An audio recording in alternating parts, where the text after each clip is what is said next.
पिछले कुछ दिनों में जो बयानात देखने में आए हैं कि लोगों को ये जज्बाती तकरीर करके बताया जा रहा है कि आपकी मस्जिद छीन जाएंगी, दरगाहें छीन जाएंगी, इमाम बाड़े छीन जाएंगे, ये बातें सरासर गलत है। मौजूदा वक्फ एक्ट जो है उसमें अमेंडमेंट की सख्त ज़रूरत है और मुसलमानों को किसी तरीके से भी इससे डरने की ज़रूरत नहीं है।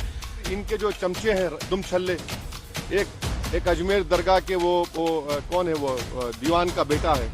देखिए, ख्वाजा एक्ट के तहत वो दीवान गवर्नमेंट का एम्प्लॉय है, नौकर है वो गवर्नमेंट का, और आप लोग लिखते नहीं है, बोलते नहीं। उसको हर साल एक कोर्ट का, हाई कोर्ट की जजमेंट से उसको साल में 1.5 करोड़ रुपए मिलते हैं। अस्सलामुअलैकुम। तो दोस्तों, अभी आप लोगों ने अजमेर दरगाह के खादिम का जो शुरू में छोटा सा वीडियो क्लिप देखा है, ये वीडियो मैं आप लोगों को आगे पूरा दिखाने वाला हूँ, जो इस वक्त सोशल मीडिया पर काफ़ी वायरल हो रहा है, क्योंकि अजमेर दरगाह के खादिम ने वक्फ अमेंडमेंट बिल को सपोर्ट कर दिया है। यानी उन्होंने साफ और क्लियर कहा है इस वीडियो के अंदर कि मुसलमानों को इस बिल का विरोध नहीं करना चाहिए। मुसलमानों के लिए ये बिल जो है नुकसानदा नहीं है, मुसलमानों को डरने की कोई भी ज़रूरत नहीं है। ना ही उनकी मस्जिदें छीनी जाएंगी, ना उनकी खानकाएँ, ना कब्रस्तान, ना जो है इमाम बाड़ा, उनसे कुछ नहीं छीना जाएगा। इस तरह का ये स्टेटमेंट अजमेर दरगाह के खादिम ने दिया है। अब इस अजमेर दरगाह के खादिम का जवाब देते हुए असदुद्दीन अवैसी जमकर भड़के और इसको खरी खोटी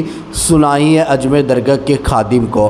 तो दोस्तों, आप सभी को पता है तकरीबन कई महीनों से इस बिल को लेकर विरोध प्रदर्शन किया जा रहा है और एक ही मांग की जा रही है कि इस बिल को हरगिज़ किसी भी कीमत पर हम मुसलमान पास नहीं होने देंगे, क्योंकि ये मुसलमानों के लिए सबसे ज़्यादा ख़तरनाक जो है बिल है। एक तरफ लाखों की तादाद में मुसलमान इस बिल का जो है विरोध कर रहे हैं और पूरा जोर लगा रहे हैं कि इस बिल को हम किसी भी तौर से जो है पास नहीं होने देंगे, तो वहीं दूसरी तरफ अजमेर दरगाह के खातिम ने इस बिल को सपोर्ट कर दिया है। तो इसको लेकर काफ़ी हंगामा मचा हुआ है। तो आइए सबसे पहले ये वीडियो क्लिप देखें, फिर आगे हम बात करते हैं। पिछले कुछ दिनों में जो बयानात देखने में आए हैं कि लोगों को ये जज्बाती तकरीर करके बताया जा रहा है कि आपकी मस्जिद छीन जाएंगी, दरगाहें छीन जाएंगी, इमाम बाड़े छीन जाएंगे, ये बातें सरासर गलत है। देखिए, डेमोक्रेसी में पक्ष विपक्ष, सहमति असहमति एक डेमोक्रेसी का पार्ट है, और कोई संवैधानिक तरीके से अगर प्रोटेस्ट भी करते हैं तो उनको अधिकार है, करें, कोई इशू नहीं। हो सकता है कुछ क्लॉज उनको आपत्ति हो, लेकिन जहां तक मेरा मानना यह है कि मौजूदा वक्फ एक्ट जो है उसमें अमेंडमेंट की सख्त जरूरत है और मुसलमानों को किसी तरीके से भी इससे डरने की जरूरत नहीं है। देखिए, मीडिया पे आके बयान देना वो आधिकारिक बयान नहीं है। जब सरकार पार्लियामेंट में खड़े होकर आधिकारिक तौर पर बयान दे रही है, भारत सरकार, कि ये किसी के खिलाफ नहीं है, कोई आपकी मस्जिद दरगाहें नहीं छीनी जाएंगी, इमाम बाड़े नहीं छीने जाएंगे, तो हमें उस ऑथेंटिक बयान को, आधिकारिक बयान को मानना चाहिए। हिंदू धर्म के ऊपर लिमिटेशन अप्लाई नहीं होता, तो जो एनक्रोचर 12 साल से ओनर बन जाएगा, वो ओनर बन जाएगा ना। अब ये बताइए कौन सा काम कर रहे हैं आप कौन सा प्रॉपर्टी बचा रहे हैं? ये पार्लियामेंट सामने मस्जिद है, आप वक्फ बाय यूजर निकाल के कह रहे हैं डिस्प्यूट गवर्नमेंट होगा, डिस्प्यूट होगा, ये गवर्नमेंट प्रॉपर्टी होगी। दिल्ली एलडीओ कहती है ये मस्जिद जो है हमारी है। कल कलेक्टर को आप पावर्स दे रहे हैं, गवर्नमेंट के ऑर्डर पे बोलेगा ये मस्जिद गवर्नमेंट प्रॉपर्टी, मस्जिद बंद हो जाएगी। फिर ये हम एग्जाम्पल दे रहे हैं आपको।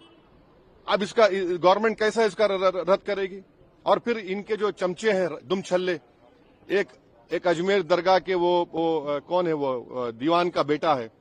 देखिए, ख्वाजा एक्ट के तहत वो दीवान गवर्नमेंट का एम्प्लॉय है, नौकर है वो गवर्नमेंट का, और आप लोग लिखते नहीं है, बोलते नहीं। उसको हर साल एक कोर्ट का, हाई कोर्ट की जजमेंट से उसको साल में 1.5 करोड़ रुपए मिलते हैं। वो बताए, वो दीवान का बेटा, कि भैया दीवान बताए कि कितना उन्होंने मुस्लिम महिलाओं के लिए, मुस्लिम बेवा महिलाओं के लिए, मुस्लिम यतीम बच्चों के लिए उन्होंने कौन सा मदद की। और उसका तो कोई वक्फ भी नहीं है। उनका कौन सा वक्फ है बताइए? उनका तो वक्फ ही नहीं है।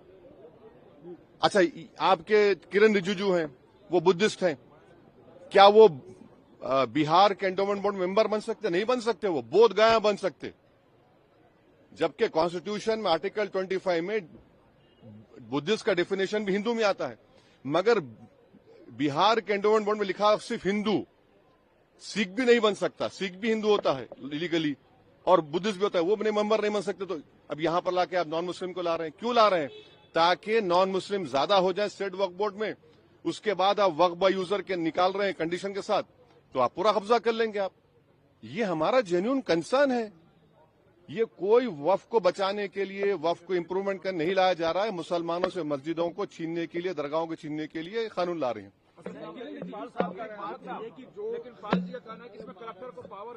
कौन कह रहे हैं?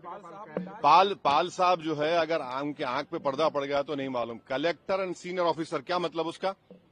सीनियर ऑफिसर को अपॉइंट कौन करता है? मैं करता हूं। देखिए, भारत में संविधान में theory of separation of powers है।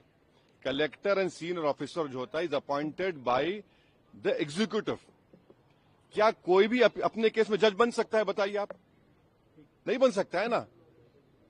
वो बोलते नहीं है सच्चाई। वो उनको मंत्री बनने का इतना शौक है कि बके जा रहा हूं जुनू में, क्या क्या मामला वो है उनका। जानबूझकर जो है मिस इन्फॉर्मेशन फैलाई। हम जितने भी पॉइंट्स यहां पर रेस करे हैं, आप जाकर वो बिल उठाकर पढ़िए। हम कोई सिर्फ एक वहम फैलाने के लिए, डर फैलाने के नहीं, पर सच्चाई को आपको बता रहे हैं। भाई आप बताइए कि वक्फ बाय यूजर को आप ये कह रहे हैं कि आप एक सेक्शन में कह रहे हैं कि जो ये प्रोस्पेक्टिव होगा, रेट्रोस्पेक्टिव होगा, फिर आपने कंडीशन क्यों लगाया कि अगर डिस्प्यूट होगा तो वक्फ बाय यूजर नहीं होगा और गवर्नमेंट प्रॉपर्टी हो तो वक्फ बाय यूजर नहीं होगा? आज मैं वक्फ बाय यूजर हूं, इस्तेमाल कर रहा हूं चीज को, फर्ज करिए इस चीज को, और आप कल आप कह रहे हैं डिस्प्यूट और गवर्नमेंट प्रॉपर्टी होगा, तो क्या मतलब? फिर आपका सेक्शन 36 क्या बोल रहा है? आप उसमें कह रहे हैं कि नहीं कोई जरूरत ही नहीं है, आप कर लीजिए। भाई, जो हिंदू धर्म में जो चीजें आप अलाउ कर रहे हैं वो मुस्लिम धर्म में क्यों नहीं करना चाह रहे आप? हमारा सवाल यही है, बताइए ना, क्यों नहीं करना चाह रहे आप? दोस्तों, आप लोगों ने अजमेर दरगाह के खादिम का भी वीडियो क्लिप देखा और असदुद्दीन अवैसी का भी वीडियो क्लिप देखा। किस तरह से असदुद्दीन अवैसी ने अजमेर दरगाह के खादिम को खरी खोटी सुनाई है और किस तरह से कहा कि ये बीजेपी का नौकर है, इसलिए इस तरह का ये बयान दे रहा है। तो दोस्तों, इन दोनों वीडियो देखने के बाद अब आप क्या कहना चाहोगे तो कमेंट में अपनी राय लाजमी बताइएगा। तो चलिए दोस्तों, अगले वीडियो में मिलते हैं। जब तक अपना ख्याल रखिए। शुक्रिया।